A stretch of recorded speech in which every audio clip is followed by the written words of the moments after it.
Hi there! Today I'm going to show you how to transform a photo into a painting using Photoshop. I recently got bored with my editing style and I wanted to try something new. So like many of you, I turned to YouTube. I found an awesome video where someone turned their photos into digital paintings. And it wasn't just a click and apply filter. Unfortunately, this tutorial was really just a video of someone showing off their skills and there was no actual instruction provided. So I watched the video probably a dozen times, writing notes as I went through and then testing it out. So hopefully I can get you guys through this today. I'm going to be using Photoshop Creative Cloud 2018 and Topaz Labs because that's what was used in the video I'm basing this on. However, there are techniques that you can use that don't require Topaz Labs. I just won't be covering those today. I have included a link for Topaz in the comments. It is a paid program that you have to download, so you don't have to do that if you don't want. To get started, choose an image that you want to edit. I'm going to be using the same image from the video this tutorial is based on, and I'll include that link in the comments as well. So I've made duplicates of the original image, and I've named them Image 1 and Image 2. That way when I switch tabs in Photoshop, it's easier for you guys to follow along. So the first thing I'm going to do is open up Photoshop.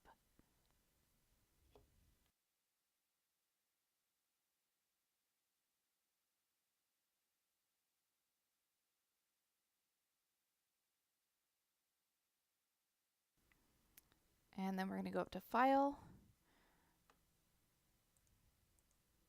Open, and I'm going to open Image 1 and Image 2.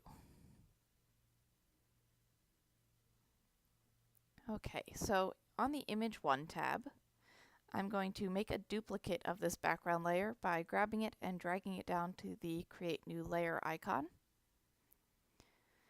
Then I'm going to head up to Filter and select Topaz Studio, and again Topaz Studio.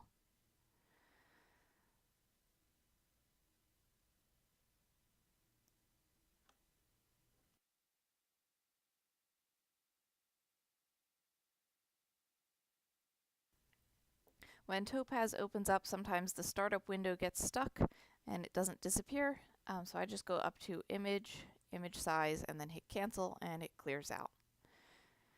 If your search bar isn't already clear, you're going to want to clear that out now, and then just type in clean, and we'll search. And what we're looking for is the filter called Basic Print Scan Base Cleanup. That one's just going to soften all the edges a bit, so I'm going to click that, and then OK, and that'll save it and take us back to Photoshop. So now I'm going to rename that layer. And we'll just call that one Clean. Maybe Clean Edges. Then I'll know what that means. There we go.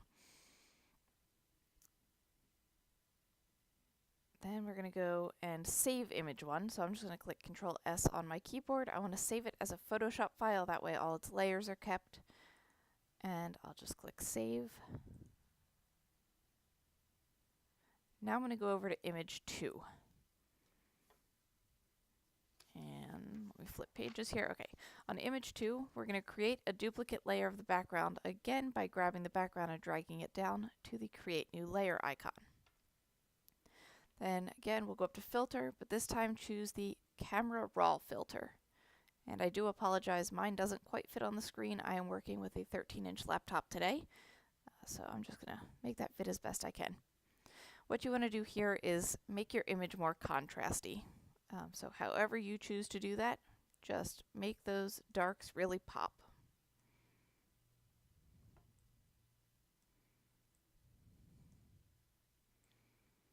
And then you want the clarity bumped up pretty high. And I'm going to bump up the vibrance a little bit too, and click OK to save that. Okay. Now we're going to create a new blank layer by just clicking on the little page icon down here to create a new blank layer. And then we're going to go over to our paintbrush tool, And if you right click on that, you'll get some extra options, and we want to select the mixer brush tool. And then up in your brush selection, just a soft round brush will work, hardness set to 0, and that'll work. Now in this box here, we're going to want to click clean brush. So that means that we want to work with a brush that gets cleaned each time. This box here should be checked off. This one will clean after every stroke. So every time I click my mouse and stroke, it will pull the color. When I let go, it will clean off the brush for the next stroke. I'm going to set wet to about 28, load 25, mix 29, and flow, I think I'm going to bump up a little bit more. We're going to bump that up to maybe 30. Okay.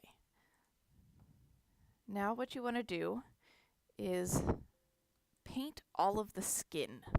So anything that is skin in your image, you're going to do really small little strokes. And don't forget to keep clicking and letting go of that mouse. That way it doesn't drag one color through the whole image. And you get all those different shadows and tones carried around. So take a little time and get that done, and I will be back as soon as my skin is all painted. Alright, so I am now done painting all of my skin. Hopefully you guys are as well. You can see it is quite a bit softer now. And what we're going to do with that is on that painted layer, you're going to choose your Move tool, which is V on your keyboard, and just grab that image and drag that. Don't let go of the mouse. Drag it up to image 1. Hold Shift on your keyboard and then let go of your mouse, and it will lay over perfectly since it's the same exact image. And you can see that now, if we turn both of those off, this is the original image. Then with that Topaz filter, we've softened the hair, and I'll zoom in so you can get a better look at that. We've softened the hair, and then with the skin painting, we have brought out that contrast quite a bit more and softened all of the skin. Now while on that painted layer, we're going to hold down Control, Alt, Shift, and E on your keyboard. And what that does is it creates a new layer that has merged all the layers below it, but without actually flattening your image. Now we're going to select that second layer from the top, which is the one that you had painted. And we're going to create a new fill layer by selecting the Create a New Fill or Adjustments Layer icon down here. It's that little split circle.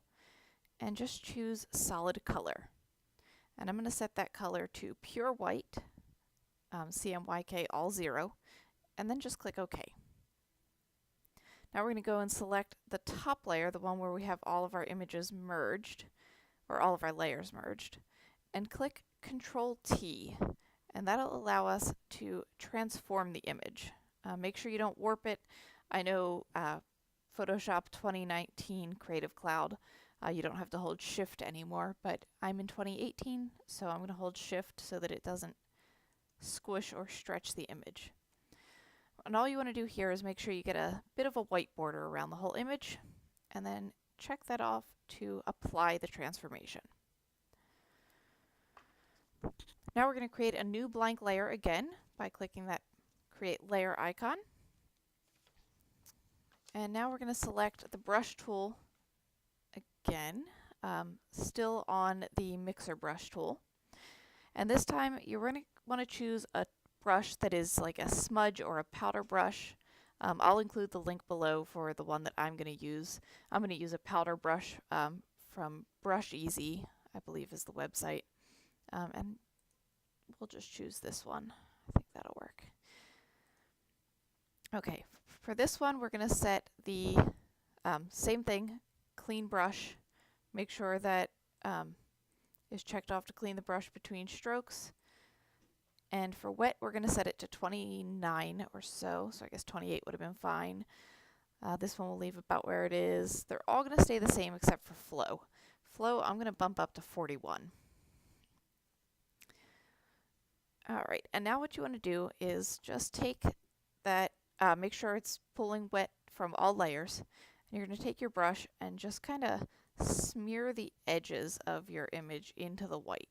So I'm just going to click and wiggle my brush, click and wiggle the brush, and I'm going to do that all around the edges of the image. And I'm just going to be really careful not to bump the subject's face. So you can take a minute and do that, and I will be back as soon as I'm finished doing mine. Alright, so you can see all of my edges are pretty well softened here. There's no real defined edges. Looks like I might have pulled in a little that I didn't want up here, so I'll just go over that and touch it back up.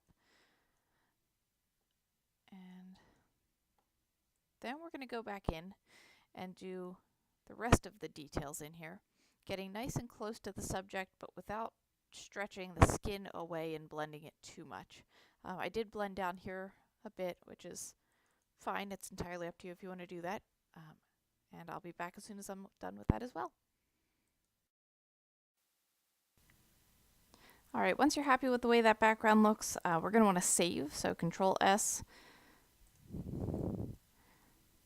And that'll just save the file again. At this point, we're just about done.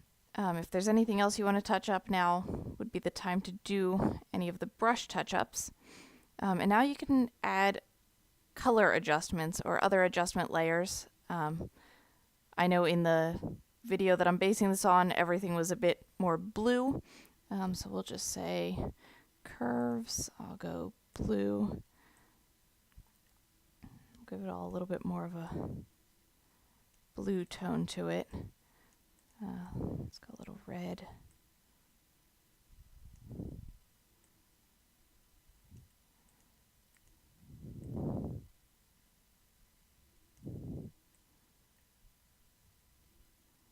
And just make it your own.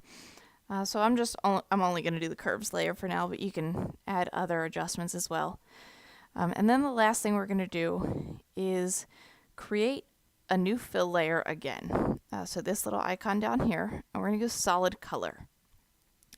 Now pick a nice dark color, whatever you want. I'm going to go, we'll go with the brown. I'm going to go nice deep brown, say OK, and then we're going to turn down the opacity. Turn it way, way down. And that will give the entire photo a little bit of an extra tone to it. And then you're done. So you can zoom in, see that everything's a bit softer. And I'm going to go through, actually let's go through one layer at a time and see what happened here. Okay, so we started out with this image. We then got our clean edges to soften the hair. I'll zoom in just a little bit more. There we go. Clean edges to soften the hair. Painted the skin. Created our white fill layer. That way we had that white background. Resized the image. Painted the background. Adjusted the colors. And added our fill. Now if I merge all of those layers, you can see beginning to end. And it created an interesting painting-like photo without doing one of the Photoshop filters like the, what are they called? I don't use these often.